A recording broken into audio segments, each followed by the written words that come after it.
very much, Stan, and embrace the power of the mint. Yay. Have we got Joe in the room? Doesn't have to be Joe Cow, any Joe. Any Joe? Anybody called Joe or Guy? Anyone named Joe. He's run off, he's a coward. And he's a coward, yeah. Oh well, fair enough. Anyone else would like to read? Oh, go for it, please. You're going to get mint. I'll tell you a story. Yeah, you can tell us a story. Yeah, I'll tell you a story. Okay. Okay. Okay, the mint will be waiting for you. Do you want it beforehand? No, I'll have it after. Okay, a story. Somebody give me a name. A name. Oswald. What's that? Oswald. Oswald, thank you. A verb. Steered. Steered. Interesting. And an object.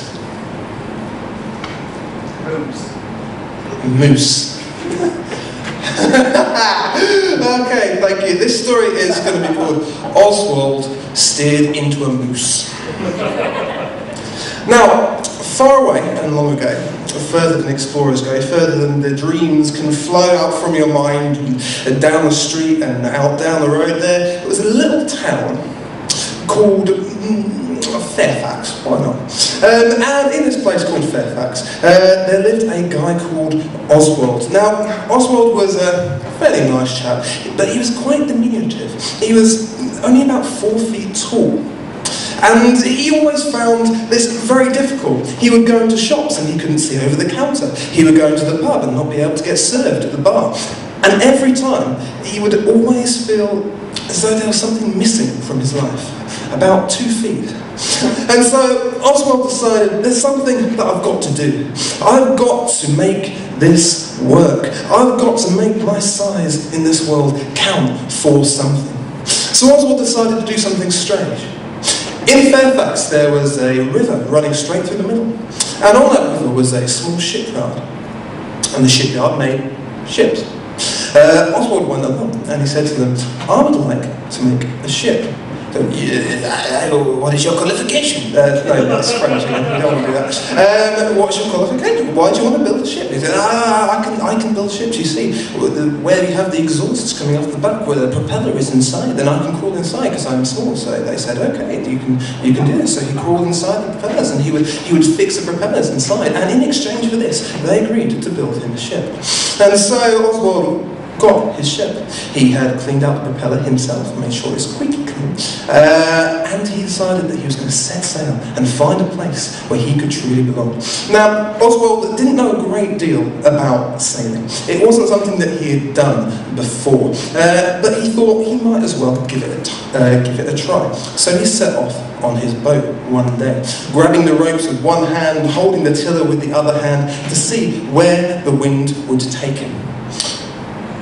Now, this wasn't the best of ideas, because as I said, Oswald didn't have a great deal of experience with boats, and he found himself, after not very long at all, drifting out into sea from the harbour of Fairfax. There was not a lot that he could do. The wind was behind him, he was being pushed out to sea, and after a time, the land disappeared, and was nothing but a small speck on the horizon. This made Oswald a little bit sad. This wasn't exactly his plan. He had wanted to find a place to belong in the world, and instead he was stuck in a boat in the middle of the sea, with nowhere to go, and no idea what he was going to do. How am I going to link this to a moose?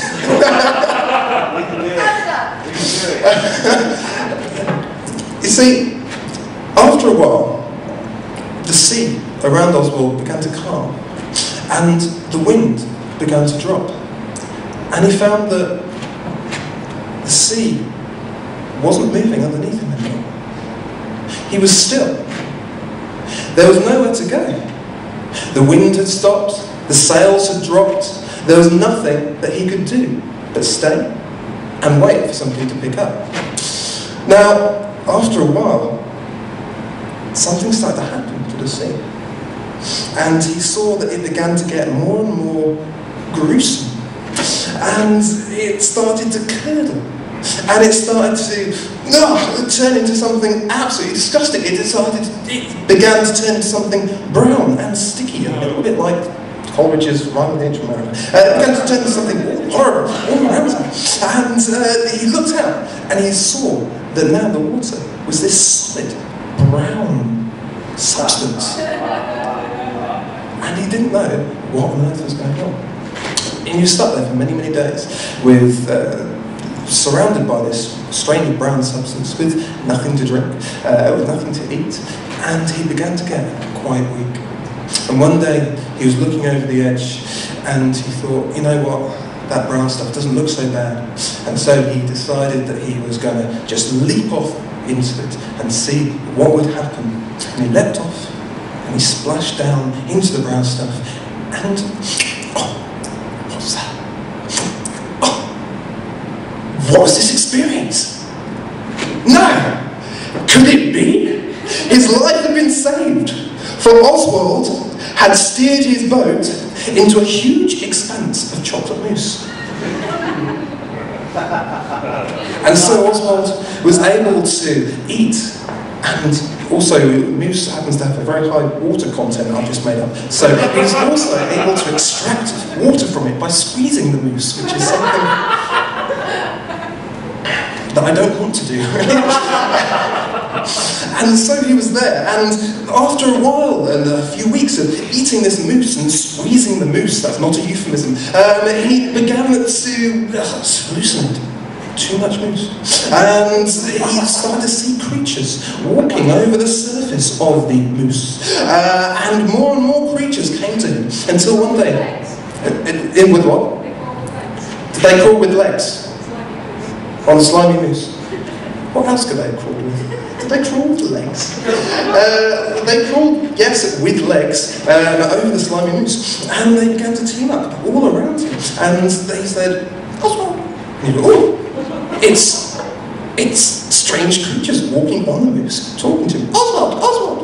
And he's going, oh, what is it? What's it? Oswald, Oswald, Oswald. It got louder and louder and louder until suddenly, Oswald! Get out of that exhaust! And that's the end of the story.